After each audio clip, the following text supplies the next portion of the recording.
tailgate down. Hey everybody, welcome to another episode of Tailgating here, brought to you by Scott Sports Canada and Mika Sport Canada. Billy Rainford from Direct Motocross. We're sitting on kind of a tailgate. We've got a bit of a trailer hatch. We've got Dylan Wright. We're down here at the final round of the Lucas Oil Pro Motocross Championships here at Ironman MX in Indiana. Dylan, welcome to the tailgate. Hey, yeah, thank you. Thank you for having me. Thanks for speaking loudly. Projecting. Well, hey, lots to talk about.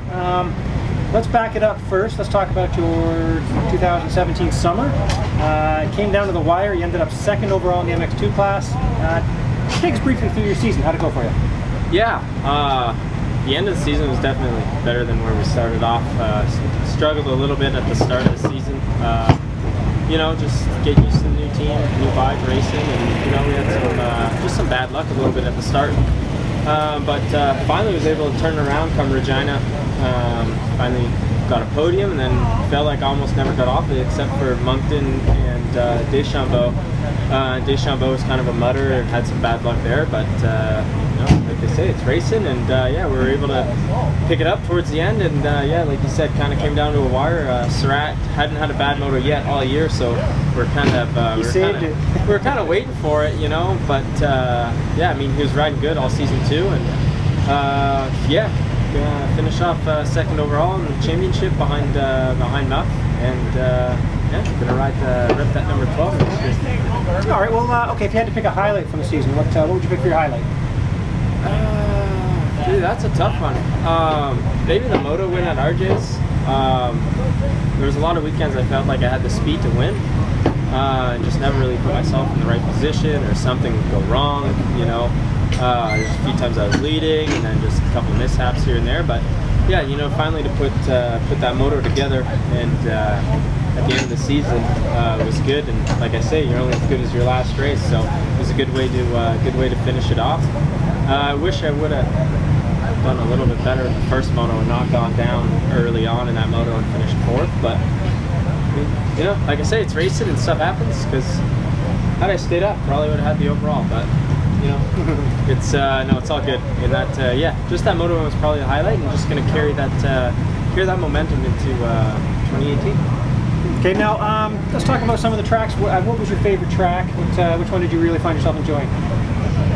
Everybody doesn't like Gopher, but I grew up in the sand, and I like to ride the sand. So it's that one's always one I look forward to. Where the series switches from west to east. So I turned my season around the weekend before and had some confidence coming into Gopher, and I felt again like I had the speed to win, and obviously went down. But Gopher's it's our home track for the team, so it's always kind of fun. We had a lot of Honda executives and a lot of family and friends that came up for that one to watch. So that was a fun one. But a lot of the tracks are good. Like Deschambault, I really love that track. Just kind of sucked. It was a little bit muddy, but right. We can't control the weather. But we still the track turned around great for second moto. So hats off to those guys. But two sand tracks. What can I say? Can't go wrong. I've always excelled in the sand. So nice. Okay, now 10-round series. It doesn't sound like that long, but it's a long summer. A lot of guys taking time off. Not you. You took a weekend off. Did you take a week off or no? No, you took no weekends off, and then went straight to Budds Creek. So you went to Budds Creek, 13-13 for 13th overall. Can you take us through that experience? That must have been pretty cool. Yeah, like you said, we did the 6 weekends straight on the East Coast, and then I didn't even ride the week in between, to be honest, just because we had so much to get ready to come down here, kind of privateering it. Lucky the team supports me and lets me use bikes and stuff, but we didn't get the rig down here, so I had lots to get ready and lots to do that week, so didn't really get to ride, but kind of went into Budds Creek, and then liked the track. I rode it on 80s for a regional. Ended up winning a moto there, so I like the track. And Friday night we were sitting outside and kind of watched the storm come in and started pouring real good for a couple hours, and I was like, oh no, here we go, it's gonna be a mutter. And anything can happen in the mud, I guess. But so yeah, we got up, and it was sunny. It was nice and hot. Track dried out pretty quick, which was good for us. It shaped up to be a great day of racing. I ended up 13-13 on the day, which was pretty good. Showed I had the speed to run inside that top 10. And great starts helped too. I got off to 2 good starts last weekend. Was able to make a few passes, got passed a few times, but I mean, you live and learn from every time you go on the track. And it was a lot of fun. And like I said, inside showed I had speed, which was good. And then we're kind of going to bring it into this weekend, but this weekend didn't quite go as planned. But, okay, so we're sitting here at Ironman, final round of the season. Going into last weekend at Budge Creek, was the plan always to do both, no matter how you did at Budge? Yeah, it was to do both. Okay. Talked with the team about it a few weeks in advance because I had to pay for the membership and sign up for the races and everything, get all that good stuff done. And the team supported me 100%. I mean, they put their money, their heart, and their soul with Derek and Colton coming last weekend to help me out, and then my mechanic coming up this weekend. It's a team effort, and we stick together as a team, and that was kind of important to us, and it was important to me too to have their full support in doing it, and to get some good results last weekend was really good, and I have a lot of fun coming down here racing against the best in the world. All right, now let's talk briefly. I mean, we did a podcast too, so if you want to listen to that, you can find out certainly a few more details about how this particular weekend went. But getting out there, I mean, it made it tough on yourself. You had to come through. You went 2018 for 19th overall today. But you basically came from last. You've had troubles. So take us briefly through today. How did it go? Yeah, both motos laying on the ground in the second corner didn't help me out too much. Was a little bit late for staging for the second moto, so I lost my gate pick. Ended up dead last, way on the outside. Motor work was being done, right? You weren't just asleep. Yeah, no, I wasn't sleeping on the job. Right. But yeah, no, we had a lot of stuff to kind of tweak and get down to the line. So ended up having last gate pick, and then ended up getting squeezed out, taken out, and then like I said, it was like 30 seconds behind dead last in the second moto. Worked my way up to 18th, put a good charge in. Same kind of thing in the first moto. Right. Second corner pileup, dead last, worked my way up to 18th, got taken out, and then worked my way back up to 20th. Felt like I passed the same guys 3 or 4 times, but it's racing, and we come down. Well, I come down here just to challenge myself, and like I say, race against the best in the world. We have guys here from all over the continent, from all over the world, really. Right. Europe and South America, like everywhere. And it's cool that I'm able to, after our season's over, come down here and try and prove to myself that this is have the speed, and I think I've proved that to myself, and we're going to keep charging until we move up a few spots and hopefully into that top 10, because that's my goal, right. And that's where I want to be. All the factory guys down here are in there, and I think we have the program in Canada with the team Honda Canada GDR Fox Racing to do that, and we're just going to keep putting blood, sweat, and tears into every day we go out and ride the dirt bike, and eventually we'll get there. Hard work pays off, and finally seeing it pay off. I mean, keep getting better and better. I feel like I rode even better this weekend than I did last weekend. The results don't show, but I mean, in moto, sometimes you have your best rides when you're not up front. So it was a good day. Chalk it up as it's good. It's a good one. I like that. Now, okay, now you mentioned best in the world, you mentioned going last to trying to work your way through the pack.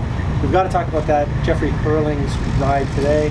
Did you get a chance to go watch the final 450 moto? Yeah, I got undressed super quick so I could go down there and watch it, nice. and I didn't see the start. I missed the first lap because I was limping over there. I tweaked my ankle this morning. Anyways, long story, but you know what? It's all good. Yeah, finally made it over there, and I was like, holy crap, he is way back. And then he picked his way through. I mean, he was making passes places where no one else would even think of making passes. Right. Worked his way through the pack, and he proved to all these guys here that he was the man today. And, and speaking of, it was cool though too, like you mentioned, that the fans really seem to appreciate that. You never know what you're going to get. An American shows up, starts beating their home guys. Did they love him? Did they boo him? They loved him. Yeah, I mean they really support him, which is kind of cool to see. I mean, everybody when I've come down here has been super nice and super cool and super supportive. Even though I'm beating a lot of the U.S. guys, and everybody supported me, and it was nice to see them supporting him. And even though he went out there and really waxed both motos, but you know, second moto, Marvin gave him a little bit of a gift there going down, but I mean, he charged real hard to get to the front, and you know, it goes to show. But yeah, I mean, it shows that that these guys, or the fans here anyways, had show some respect for not even Americans, which is cool to see. Yeah, for sure. Okay, so you did the 10-round season up north. You did the last 2 races down here. What's next? You know, Sprint Enduro I'll go for next weekend. We all got signed up for that. Everybody on the team, all the staff and everybody. So, you know, it's kind of going to be a fun weekend on the bike. Have you done an Enduro before? Nope, I have never raced in the bush before. So, yeah, you know. And you're going head-to-head with your teammate? Yeah, I get to go against Cole this weekend, which should be good. Yeah, he's mentored me a lot this year, and you know, I take everything he tells me and teaches me to heart. I mean, we've come a long way this season, and you know, he's always been there to help me. Even today, I mean, I got on the phone and we're texting about some setups and stuff to do and what to change, and you know, I mean, he's really supported me, which is awesome. But I mean, this weekend we're racing, so it should be interesting to see. I haven't raced him yet this year, so I mean, I'm going to be going for it. And your mechanic, Kyle Ward's racing too? He's no slouch on the bike. Yeah, I mean, he was pro 3-4 years ago, so he should be good. I mean, Justin, he used to ride too, so he'll be good. I mean, it's gonna be good. It's gonna be some fun racing. I wouldn't expect anything less than a few dirty tactics from those guys too. All right. Well, if I'm not at the GP in Florida, I'm going to be at Crawfordsville taking a picture. McConkey's racing it, so watch out for that guy. He's all elbows. Slow, but he's all elbows. And I also heard some rumors, winter rumors, that there may be some interesting things for you. Yeah. I've been talking to a few people, not just in North America either. Here we go. So yeah, I mean, I'm trying to get a few things lined up to maybe go overseas and do some of the supercrosses over there. So, you know, German series perhaps? Yeah, possibly. Hopefully. Yeah, sure. But yeah, I mean, I hope it all comes together, and yeah, no, it'd be a cool experience to go over there and, you know, see some new scenery. I mean, this sport's taken me to a lot of cool places, met a lot of new people and awesome people that are really close friends now, and you know, I mean, why not broaden my horizons a little bit, go over and try my hand at some of that stuff. I mean, I always love racing no matter where it is, so it should be good. I mean, hopefully it all turns out. I mean, even if that goes well, who knows? I just love racing. Maybe you'll see me at A1, maybe on Daytona. I mean, who knows? We're in Supercross. You're 19 years old. Is Supercross something you would like to get to? Yeah. I mean, it's obviously, I hate to say it, but it is where the money's at, especially down here. I mean, sure. Yeah, you got to be good at it. So it's definitely something I've looked at doing in the past, and I'd like to do. So I'm hoping to kind of get that expertise kind of started here, and I don't even see where it takes me. Okay, cool. Well, okay, so we just finished this year. You're going to do the Enduro next week. You're going to try to work some stuff for over the winter, and back out at the Canadian Series, wherever that takes us. Yeah, exactly. I mean, with the 2 series, I mean, who knows? Okay. All right. Well, hey, why don't you let's get out of here. Barbecue smells fantastic wherever. I hope it's coming from right up here. Me too. It smells fantastic. Who would you like to thank? We'll let you. I mean, first of all, I can't thank my mechanic enough for coming up this weekend and spinning the wrenches for me. He had a lot of work to do in between the motos, bent a few things up in the first one, so he had a lot of work to do, and I mean, he's been working hard all season. So yeah, him and my girlfriend's dad, I mean, they were moving in between motos, changing parts over, so I can't thank them enough, and my parents for coming up, and obviously my girlfriend's family lending me this sweet rig to pit out of for these off-season races, which was awesome, and obviously my team back home for letting me bring these bikes down and put some money into the program for me to be able to do these off-season races, because they really don't have to, and it's awesome that they continue their support towards me. But yeah, no, obviously Honda Canada, GDR, Fox Racing, Derek Schuster, Colt Fasciati, for all their hard work and their advice over the season, and for coming up spinning wrenches last weekend. It was good. And you know, everybody who supports the team, from the Hummer View to SSS Suspension with Joe Skid, Matt Jory from Proven Motors, Rental, VP Fuels.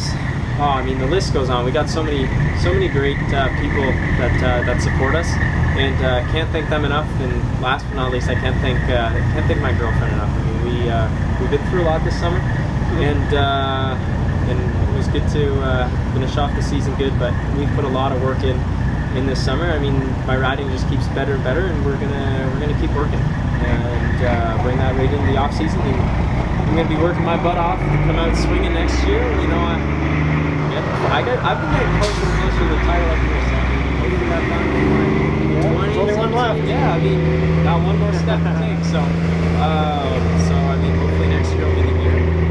I can win that championship for home. Nice. Well, hey, thanks for the chat. Thanks for sitting here on the tailgate with us. You know, close enough. Like I always say, tailgating's a state of mind. It's not necessarily. It's not a physical place. Hey, and we even have the barbecue that we smell. I hope that's it's right. ours, Smell-o-vision. Smell-o-vision. Yeah. All right, hey, this has been another episode of Tailgating, brought to you by Scott Sports Canada and Mika Sport Canada. Thanks a lot for watching, everybody, and we'll catch you next time. Yeah, thanks for having me. All bets are off once you put the tailgate down. You know, I didn't really set too many expectations, but you know, I showed I had the speed to